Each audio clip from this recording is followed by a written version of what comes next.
आज मैं Rutherford atomic model और बोर्स एटॉमिक मॉडल के बारे में डिस्कस करूँगी। ये एटम हमारा कहाँ से आता है? ये एटम हमारा एलिमेंट्स से आता है और ये एलिमेंट्स मैटर जो हमारे इर्द गिर्द चारों तरफ नज़र आता है उसी में हमारा एलिमेंट भी होता है।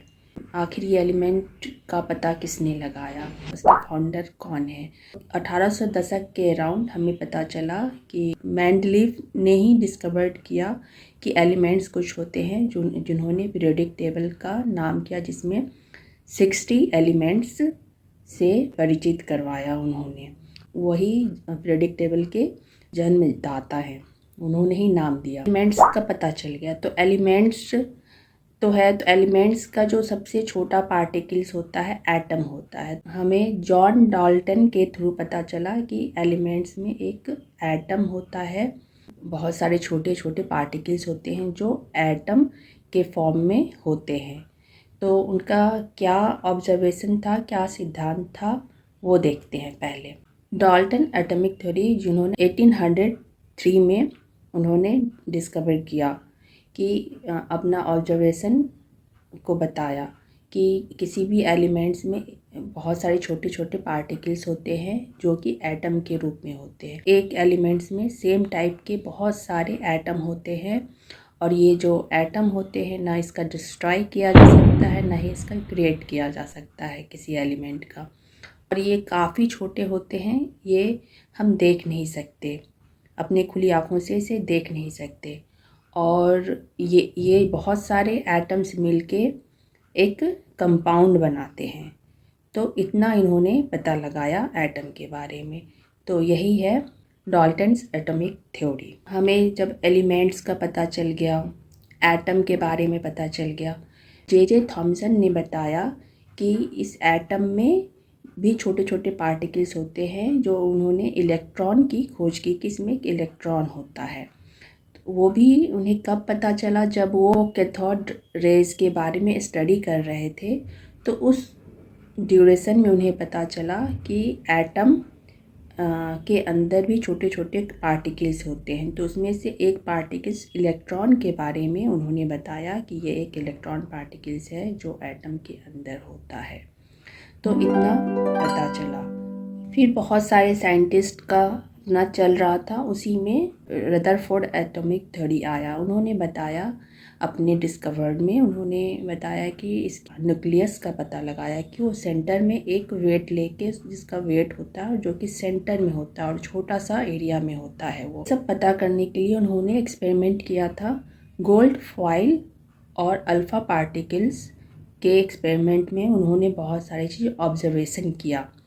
उन्होंने अपने एक्सपेरिमेंट में देखा कि जो उनका अल्फ़ा पार्टिकल था वो बहुत सारे स्ट्रेट गोल्ड फॉइल की तरफ गए और धीरे धीरे कुछ अल्फ़ा पार्टिकल्स रिफ्लेक्शन हो गए। लास्ट ऑब्जर्वेशन में पाया कि धीरे धीरे अल्फ़ा पार्टिकल्स ख़त्म हो गए। एक्सपेरिमेंट के ऑब्जर्वेशन के बाद उन्होंने कंक्लूज़न निकाला कि एटम में बहुत सारे वैकेंट स्पेस होते हैं और एटम के सेंटर में सारे पॉजिटिव चार्ज होते हैं और जो उसका कुछ मास होता है और जो सेंटर में होते हैं और वो एटम से कई गुना छोटे होते हैं और उसके चारों तरफ इलेक्ट्रॉन का तो पता ही था, उन्होंने पता लगाया कि मूव करता है चारों तरफ, इलेक्ट्रॉन न्यूक्लियस के चारों तरफ मूव करता है और वो निगेटिव चार्ज होता है।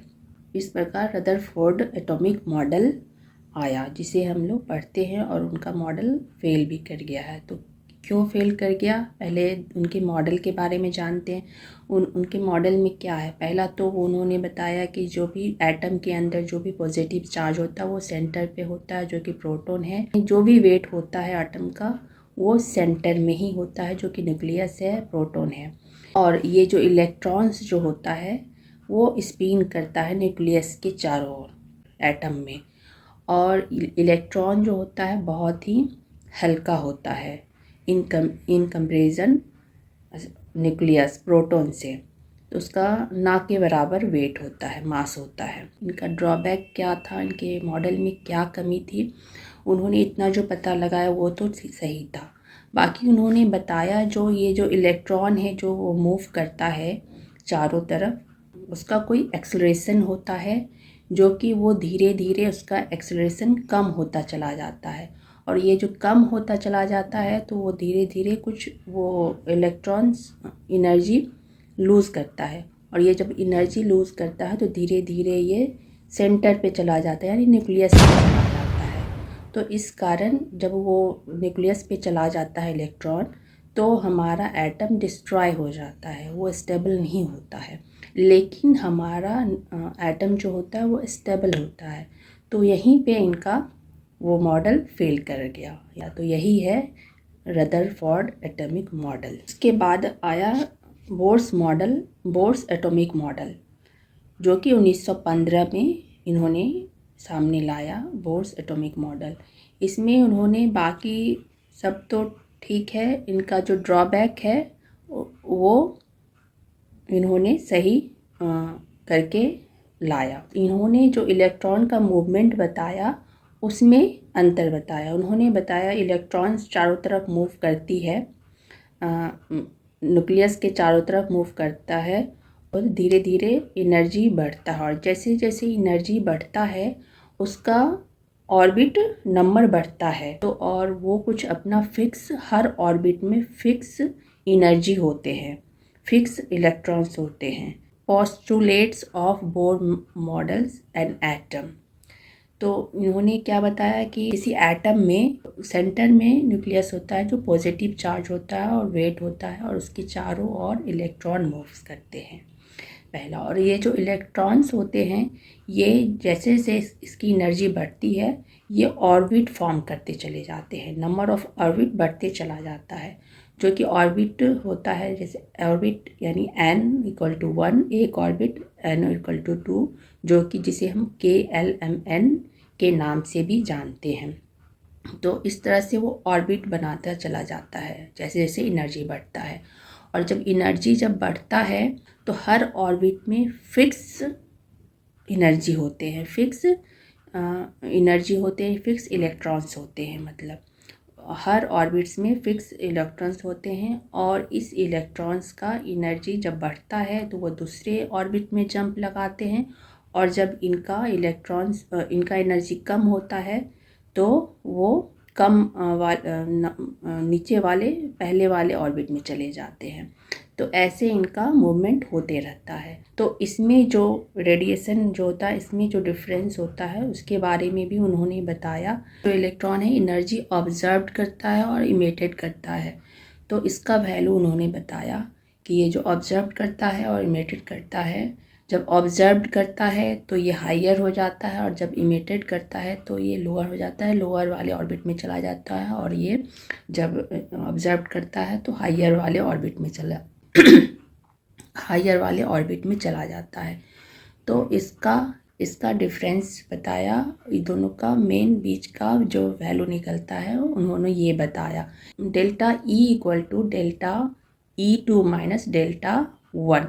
तो ये हमें बताया कि ऐसा होता है, इसका वैल्यू बताया delta E=PV, where P is the Planck's constant, V is the frequency of electromagnetic radiation emitted or observed।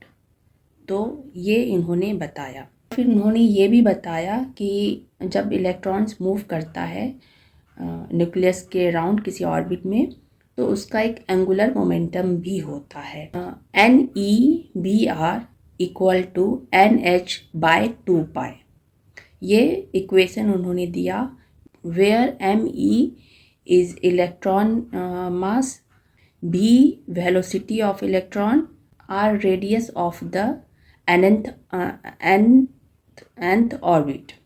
जो जहाँ पे हमारा इलेक्ट्रॉन से वहाँ तक के न्यूक्लियस से जो रेडियस बनेगा वो n वैल्यू है, वो r वैल्यू है। h is Planck's constant. Planck's constant क्या है? वो किसी भी पार्टिकल के बिहेवियर को बताता है, उसके जो रेडिएशन जो होता है उसके बारे में वो बताता है, वो एक फिक्स वैल्यू है। And n is the number of corresponding cells, जहाँ पे हमारा इलेक्ट्रॉन्स है वो सेल का नंबर जो होगा वही n है।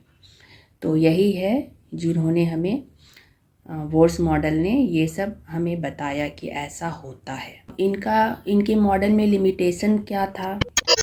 हर किसी में अच्छाई है तो कुछ ना कुछ लिमिटेशन तो होता ही है, फिर आगे वाले साइंटिस्ट उसका हल निकालते हैं। यही होता आया है सबके साथ, और इनके साथ भी कुछ लिमिटेशन आया इनके मॉडल में। तो क्या है इनका लिमिटेशन?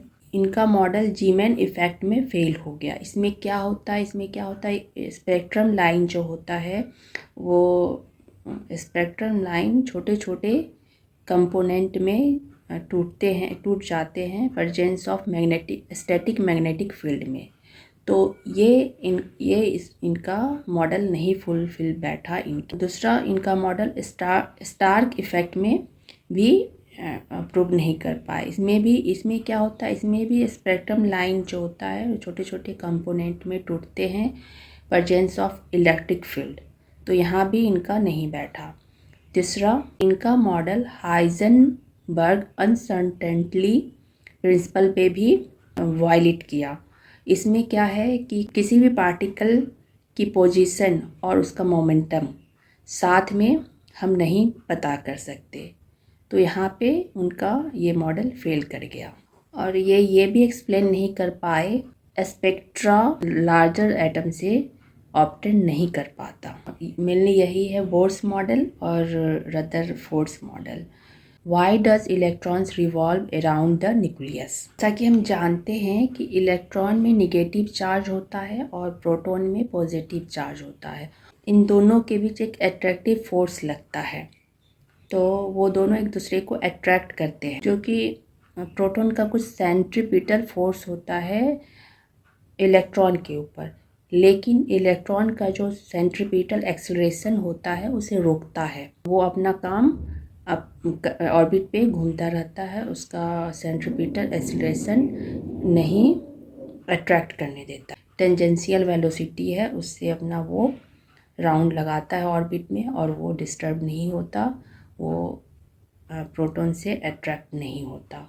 तो इसीलिए वो न्यूक्लियस के चारों ओर राउंड लगाता रहता है। यही रीज़न है, यही है इलेक्ट्रॉन का खेला बेला। Thank you, have a nice day.